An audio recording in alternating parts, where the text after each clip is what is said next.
এত সকাল ঘুম থেকে উঠে আমি ব্রেকফাস্ট বানিয়ে নিলাম। কেন? তার কারণ আজ হলো আমার মর্নিং ডিউটি। তো ব্রেকফাস্টে আমি নিয়েছি কিছু শসা, টমেটো আর সাথে নিয়েছিলাম কিছু ছোলা। এখন আমি ডিউটি যাওয়ার জন্য রেডি হয়ে নিচ্ছি। তো এখন আমি রেডি হয়ে বেরিয়ে পড়লাম ডিউটি যাওয়ার জন্য। এখন এত ঠান্ডা নেই, তারপরেও এত কুয়াশা পড়ছে কিছুই বুঝতে পারছি না। রাস্তায় বেরোলাম, দেখি লোকজনও কম। তারপরে আমি পৌঁছে গেলাম ডিউটিতে। তো ওখানে গিয়ে হাতে টাইম ছিল বলে এক কাপ কফি নিলাম, ভাবলাম কফি খেয়েই দিনটা শুরু করি। তো এখন আমার ডিউটি শেষ, বেলা বাজে 4টে। তারপরে বাসের জন্য ওয়েট করছিলাম। যাই হোক, তারপরে অনেকক্ষণ দাঁড়িয়ে থাকার পর বাস পেলাম।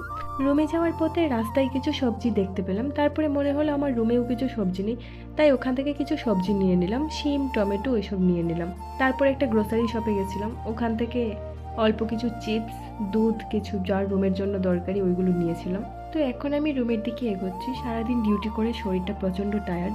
তো দেখো রুমে উঠছি, ওখানে দেখো সিঁড়িতে একটা বিড়াল হাঁটছে।